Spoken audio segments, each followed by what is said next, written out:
is the host. Tom, you're muted. Oh, there you go. Hey, Thank you so much for doing this for us. no problem. Great time for my internet to go down. I'm like, you gotta be kidding me. Let's see here. I mean, like I said, I'm no expert, but having anything's better than nothing. yeah, and I know nothing.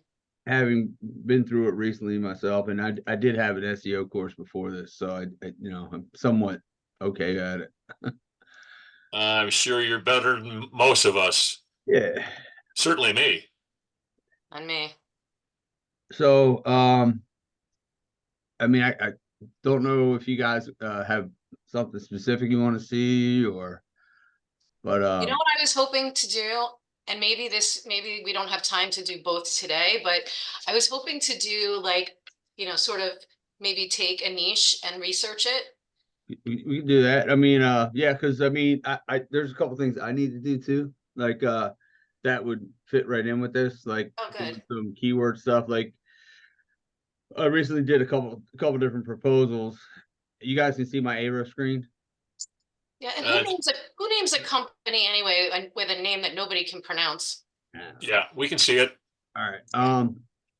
Yeah, because and I suggest that, like, if you guys do this, like I work mostly in the home remodeling niche and stuff, and when I was doing my first proposal, you have to get all the keywords and that stuff, and I have that in a file now. So like I have, like, if I don't get somebody in that niche in that area, I have all the figures already. You know what I mean? Because I've already researched it. I can tell you, like let me see if I can find the sheet. Like the search volume for different jobs, I mean the cost for different jobs and things like that. So I keep that, and now I've been kind of using it as an advertising thing. Like I've been posting in some Facebook groups, like I just did last night. I just took a snippet of it out. I said, hey, I've been doing some research in South Jersey, in home remodeling. Here's a little bit. Here's the amount of search volume for basement remodeling. Here's the average cost of the job at a 10% close. Here's what you would get per month. And I was trying to not be too salesy. I said, is your marketing company doing this for you? Because they should be. So I mean, I think I posted on the one I posted on Facebook. I said, if they're not, then maybe you should consider a change or something. And I don't know. I just said, if you want to reach out and if you want more on these statistics, let me know. And I did something on Alignable last night too, but it's only 500 words, and I just asked the question like, does your marketing company do this for you? Just to start kind of engaging some conversation. So let's see here. What kind of groups did you join? I'm in a bunch of different contracting groups, like home remodeling groups, like Alignable. I'm in some contractor groups and things like that. On Facebook, I'm in a couple different contracting groups, home remodels. I'm in some landscaper ones, roofer ones, any niche that that I could potentially prospect. Now, if I don't know if you guys can can you see this Excel sheet on your screen now or no? I don't know if I have to change. I'm not a Zoom expert. No, we're still seeing the Ahrefs. I might change what I'm sharing, just so you can see what I'm talking about real quick. Let me stop for a second. Let me share this instead then. And then I'll go back just so you can see what I'm talking about. Share.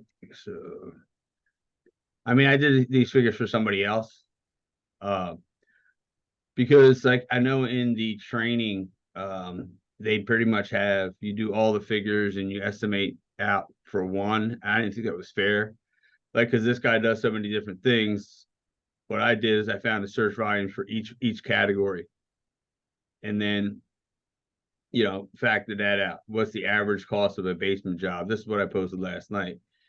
And they say the normal visitor to call/form submit is 10%. We use 5 to be fair. So and then it goes to close rate. All right, how good are you at closing clients? You know, so I have both rates in here, and like this is the revenue for the month, or for the basement totals for the month. You know, and that way I can just tell them, hey, you know, so I had this now. So if I had to go to another person in this niche in this area, I already have these figures. I don't have to do the research again. Yeah, and for the just so you guys know when you get to it, for the cost per job, I mean, yeah, you can talk to the client because some of them I couldn't find. Like when I was looking at commercial construction, I couldn't find, you know, yeah, I know the cost per square foot, the average cost per square foot, but not the average cost for an actual job. Some you're not going to be able to find without talking to them, but like the average cost for a basement remodel, I was able to Google and find it. You know, I found a couple different sites and I figured, all right, well, which ones look alike? So that's probably the most reasonable estimation. And I actually showed this to the guy, my figures, and he said, yeah, that's pretty accurate. So, but like I said, that way I already had the research done. So if I have to use it again for a different client or in a different area, the cost per job is probably pretty similar no matter where you're talking for the most part. I mean, I'm sure LA might be a little different or higher or something, but so that's that. So let me go back to Ahrefs. I got a question about that. Yeah. So I saw, or I see it says 15% close and then 25% close. Why do you have two choices? I had two. It's because at that point it depends on how well they close. That's client determined. Like 5%, like we because it's better to underestimate than overestimate, right? Like I said, 10% normally become like interested people that want to get, you know, and so we 10% come, like if you have traffic of 400, only 40 people are actually going to end up calling them or inquiring about their services. Then it's up to the business to be able to close them. You know what I mean? Some people, what Josh says is people that have been around a while probably close at 80%. But if they're brand new, they're probably going to close at a lower rate. So at the 15, 25%, I just give them some different variables when I give it to the client. That way I can say, hey, you know what? If you know, your figures might be higher than this. You might close 50% of people. I don't know. I try to throw a couple different scenarios at them. So that Okay. answers your question. Yeah, I did. Thank you. All right. I mean, down here, this is more for me. That's But what you do that, you send this to them, why? I didn't send this to anybody. I used this in my proposal. This was just the basis for, like, yeah, this is some of this is a section of our proposal. I'll put it in there. That way I'm breaking it down for him. So I explained to the guy, hey, I wanted to give you an actual fair view of what the potential was versus me adding all the totals up for all the different services, averaging out, you know, between all those different services. I broke it down. This is how much each service costs. So this is an actual pretty honest estimation of what you may see, you know, in a fantasy world. See, the only problem with this is I talked to my sister, she gave me some good input too, because like this is all right. Well, if they have an endless supply of workers and an endless supply of, you know, they can do a million jobs, they can do all these jobs, and it's just not possible. Especially the guy I was talking to, he's the only guy there. So like from the proposal that I got a meeting with on Monday, I had these figures. Yeah, these are, well, first thing you learn from your mistakes, right? The first thing I asked the second company I'm working for is, do you have the capability to take on a significant additional volume of jobs? And they do. So I made sure I didn't make that mistake again. But I had these figures in my proposal. I mean, I did my proposal this time on Canva, which took me a while, but it's nicer. But I have different sections kind of similar to this. I have, here's the big picture. If we had an infinite amount of, you know, workers and whatnot. And then here is depending, because I know this time I got to do a deep dive with them. The first guy I didn't get a chance to, it was kind of a messed up situation, but I know she wants, I talked to the wife. That was the first key. She's the real boss. But I know she said that what they would like to do is enable the husband to step back from the business a bit and hire somebody. So I also have, so I have the bigger picture, like, hey, this is what you could do. But here's a more milder figure. If you're just looking to, even if we just do 2 jobs in each of these categories, you're going to bring on an additional 5 million a year. That should give you plenty of money to hire somebody and get him, to be able to step back, take more vacation time from you, stuff like that. So I put a couple different, I try to put a couple different scenarios in there now. So, okay, well, this is just 2 jobs each. This is what you bring in. And I make sure that I put the return on investment in there too. Like here's the return on your investment for the big picture, and here's your return on your investment for the little picture. So you don't have to raise your hand. You can just jump in. This isn't formal. What's up, Andrew? Oh, okay. This is just like a little bit off of the topic that you're currently talking about, but uh, which again, thank you though for showing us this. This actually does give me a better picture of when I'm doing my research and whatnot. Mhm. But I just had a question about the standard and light version and like which one you use and like what are the key differences? Probably. Let me switch over to Ahrefs now. Probably the biggest. I don't use the light version. I don't really know too much about it. I know that there's some limited, I'd have to go into Ahrefs to see what see what they say about the limitation. I have the $199 version by myself. I usually have plenty of credits. If you look up here, let me switch this in a little bit. This tells you your credits usage. Every time you make a click, I guess it uses a credit. So I'm not sure. I mean, if I Google Ahrefs, actually, let me see. I could Google my other things. That's not screen share. It'll tell you what the pricing is. It'll tell you what the plans are. Let me see here. I know the light's $99 a month. Why am I getting Ahrefs in UK? Okay. So the light version, I think other people said they use the light version. It was fine. Plus full site structure. I mean, if you're just doing searches, the light version would most likely be fine. You get 500. I don't know. You get 500 credits a month, so it's not bad. I mean, 199 to get 600 credits.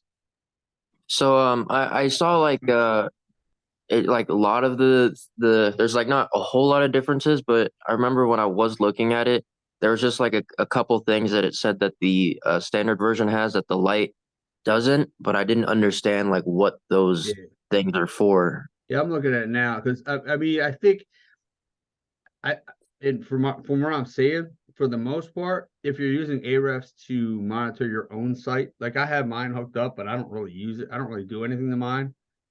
I think that maybe that would be, that's when it says more in Site Explorer, full site structure, broken backlinks, broken links. If you're, I mean, when you're just at the stages that we're in right now, we're just researching. I think the light version would be fine. I think the 199 probably be more important. Like if we had a client site that we had to fix their links or find out what the site structure is, all the other stuff. I think that's more as far as more advanced. So for research, I Okay. think the 99 one would be fine. Actually, I might switch to it.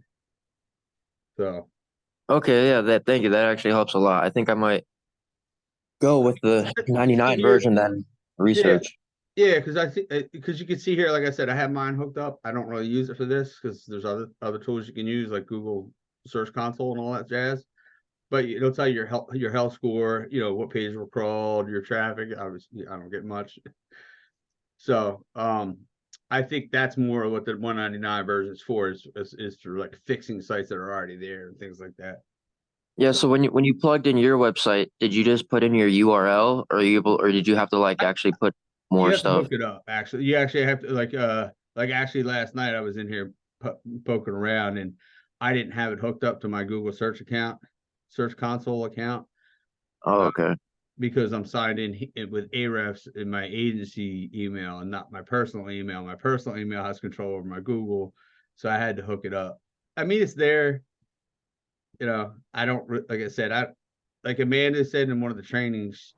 She said, "Don't focus on your website. Yeah, if you want to rank it, you can, and all that jazz." She goes, "But She said, I've been in this a year and a half and I've gotten one client from our website.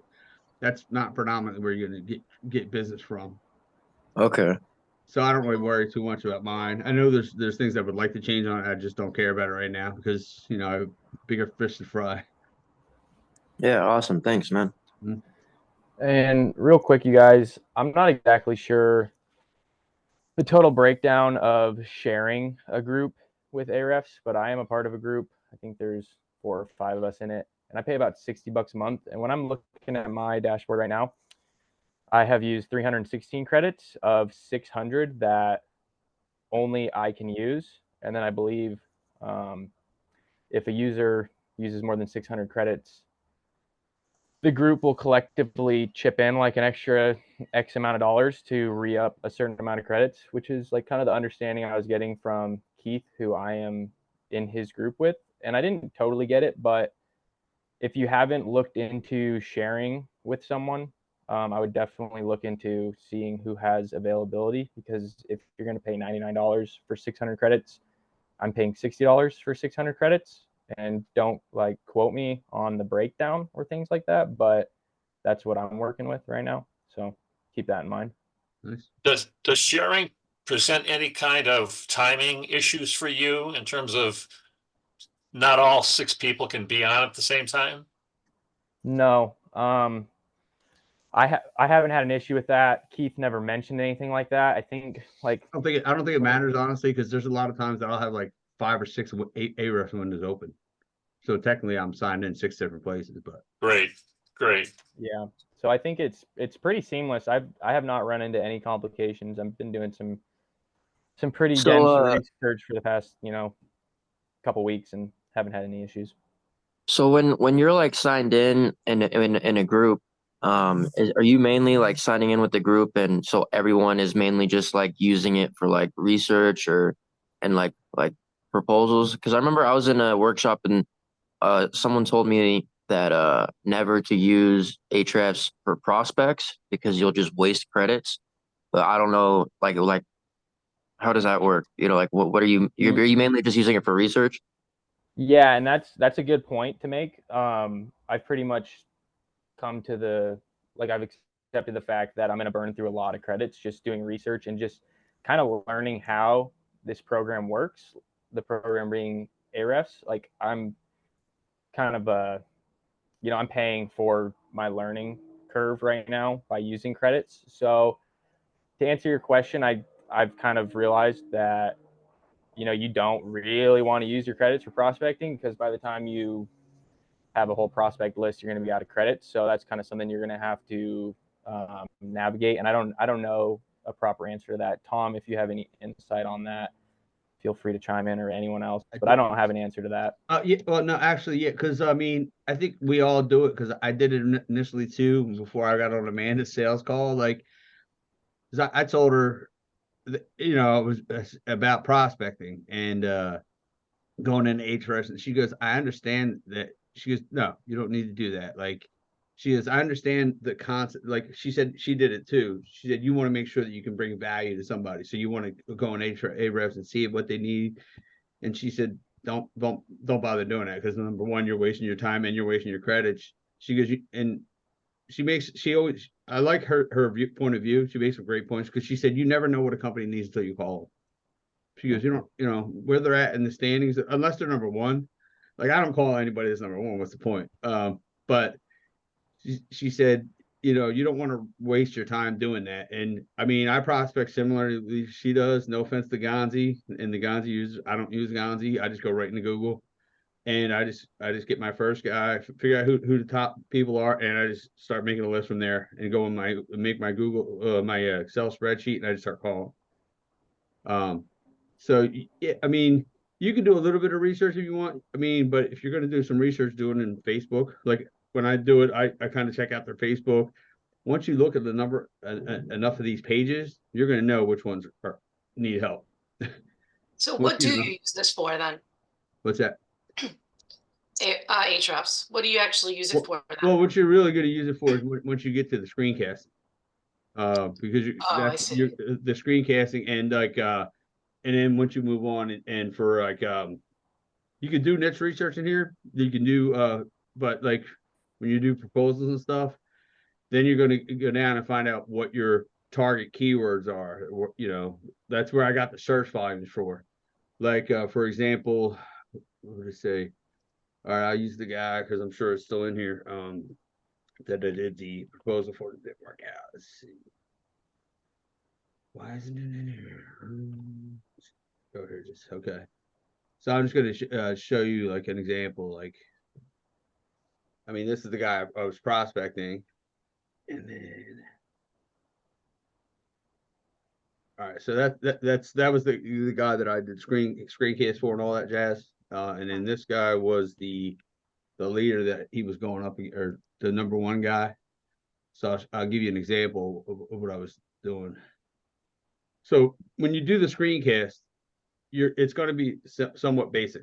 Okay, when you get to this part of the screencast, remember the screencast is 3 different sections: content, links, and citations. Content is the content of the homepage, which comes into play here as well too, which is kind of, I'm thinking about restructuring my screencast a little bit, but so you have your content, which is, you know, the amount of content that's on our page, like the you know, I can give you, I still have the screencast words in my head, you know, the words themselves, the text themselves, the photos, the text that the photos are saved as, what's behind the photos, all that's considered content.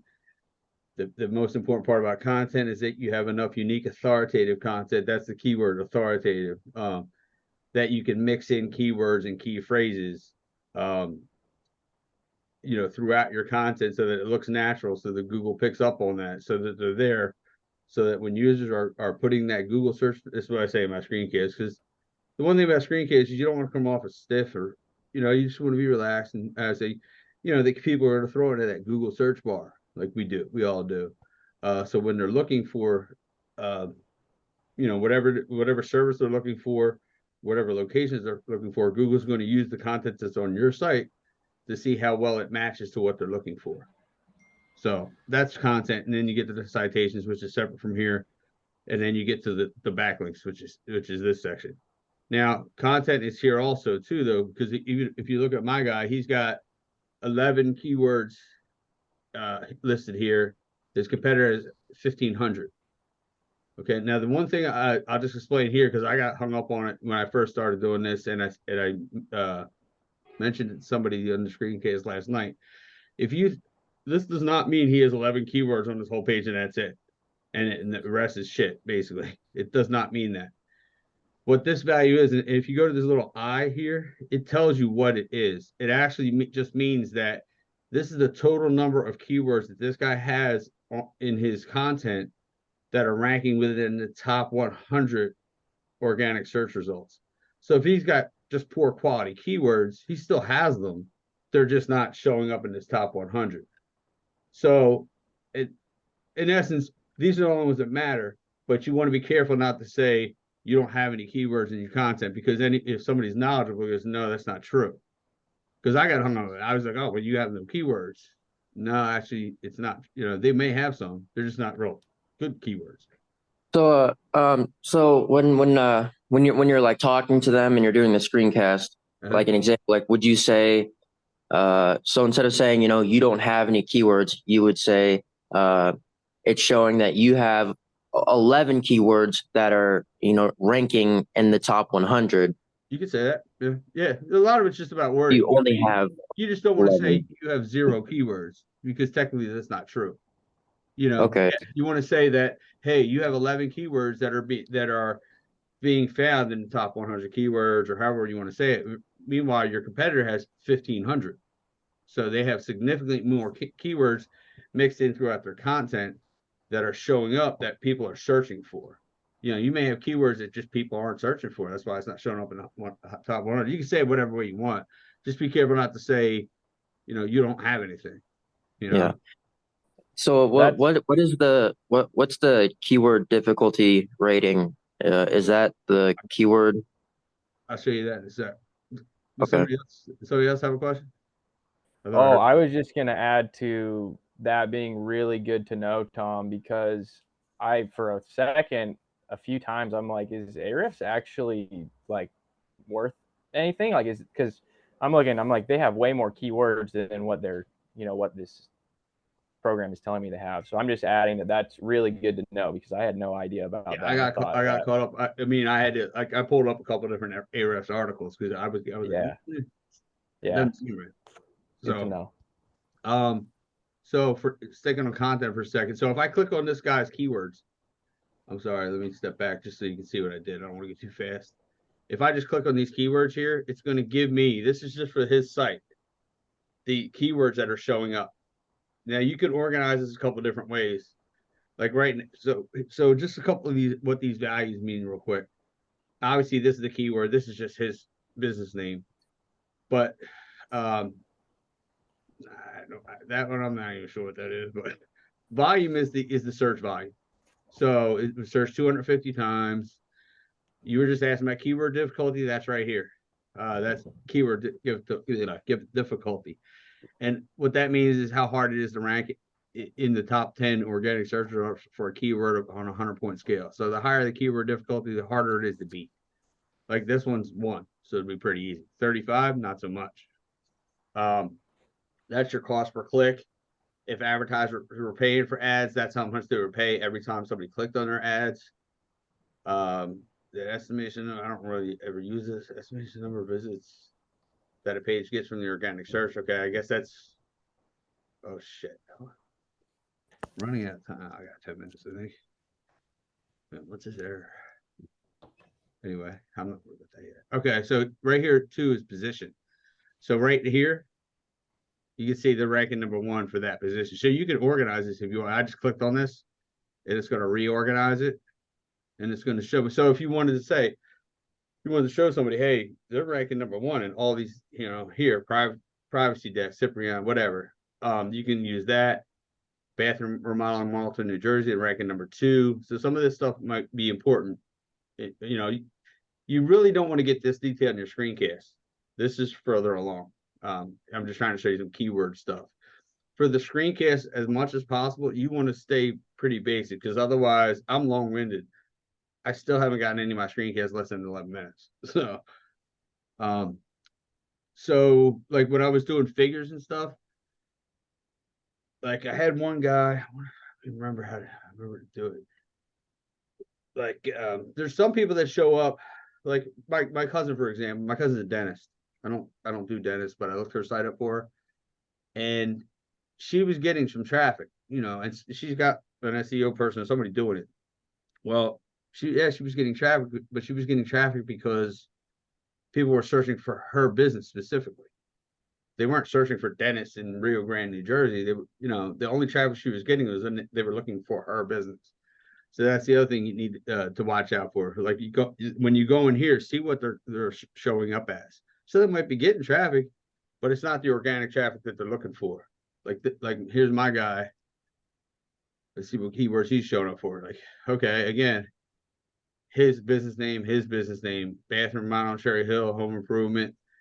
So he's showing up for some things, but if you notice down here, it's all 94th, 98th. So but then, so just quickly the keywords. Well, let's do the screencast stuff first, because that's the next step you're going to get to, because I know my Zoom is running out of time. I could probably restart one afterwards, so I'll just have to send another invite. So, all right. We go back to dashboard and all these different things here. Keywords Explorers, if you wanted to look into keyword stuff, which we'll probably do after in the next Zoom when I restart it. Dashboard is if you wanted to look at a site. Now, if you pull the site up and pull it up over here. There's some places they're going to rank, like this one company is going to rank for sub pages instead of their homepage. So maybe their sub page comes up first. And if you put that in, like I'm just going to paste it in here, you're going to see this changed the path. Before that was there, it's defaulted to subdomains. If you paste it in and it detects that it's a sub page, it's going to ask you, or it's going to default to the path. So the only stats it's going to give you is for that page specifically. If you want that, that's fine. But if not, you need to tell Ahrefs what you want to look at. That exact URL. Do you want the whole domain? Do you want the subdomains? I tend to like, at least in my area, I like to get rid of that path. And the minute that path's gone, you see it went back to subdomains because I want to look at the whole site. And because generally subpages aren't going to get much traffic. I do try to make sure though that if I'm going to do this, I'm not pulling up a guy that works in 3 different counties where my guy only works in 1. I like to compare it with a similar business. I want to be fair. Because of course the guy that works in, the entire state is going to have more traffic than the guy that only works in 1 county. So when you get to your the screencast, pull him back up. What you're gonna do is I can go through it at different time on exactly how I do the screencast. But when you get to the link section, because I have all my tabs up, I go in order. First, I have my prospect site, then I have the competitor site, then I have usually my guy's Facebook page up, the Google search results, word counter for each site, White Spark for each site, and then I have Ahrefs open for each site. So all you're going to do is you're going to come in here and you're going to say, Ahrefs is a tool we use. If you want to tell them how much it costs, that's fine. But usually they like us to say, this is something that we use. You have access to it too. It's a tool that we use to determine, internet traffic. And I'll say something like, first, if the keywords are significantly different, I'll mention that. Right now, as you can see, you have 11 keywords that are showing up in the top 100 within your content. Your competitor is showing up with 1,500 keywords, which is significantly different. So obviously you would want to up your content. What I like to also focus on, because I think it drives the point home, especially at the end, and some of you may have heard me do this, like for this guy, I would tell him, listen, in the last 30 days, you have 0 traffic coming through your website. 0. Your competitor has 373 visitors to their site in the last 30 days. 373 to 0. That's pretty significant, right? What would an additional 373 additional pairs of eyeballs coming to your site every month do for your business? Checking your stuff out, possibly, contracting with you. If you only got 10% of them to sign on as customers, that's 37 new clients at $10,000 a client. What would that mean for your business? $370,000 in 30 days. It's pretty significant, right?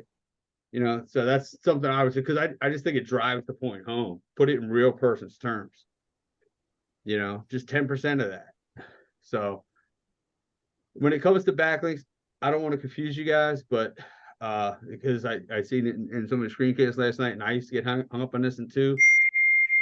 I don't know what the I don't know what the training said is about the do follow, no follow. Is that me? Sorry, Tom, that's me. Oh no, sorry. I just didn't know if it was me.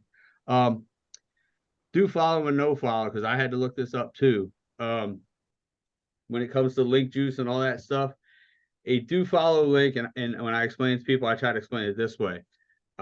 If I'm connected with you, if I want to refer you, or refer somebody to you, and I don't mind putting my ass on the line, my name to it, then it's a follow link. I don't mind giving you my reputation and putting my steam behind you. If I don't mind referring you, like I've done this with people with jobs, like, hey, I'll refer you for the job, but I'm not, putting my name behind you. You know what I mean? Like, because then if it goes sour, I'm not, so that's a no follow. Like, I'll refer you, but I'm not getting behind you. So do follow. They don't, whoever that link is coming from, they don't mind if do follow. Hey, they want to link to you and they're all on board and they stand behind you. A no follow means they'll send somebody to you, but I'm not accountable for what happens after that. So no follows are important when you get down the road, because when you're adding links, you want to add a mix of both so that it looks organic. But for ranking purposes, no follows don't even matter, because they pass along no link juice.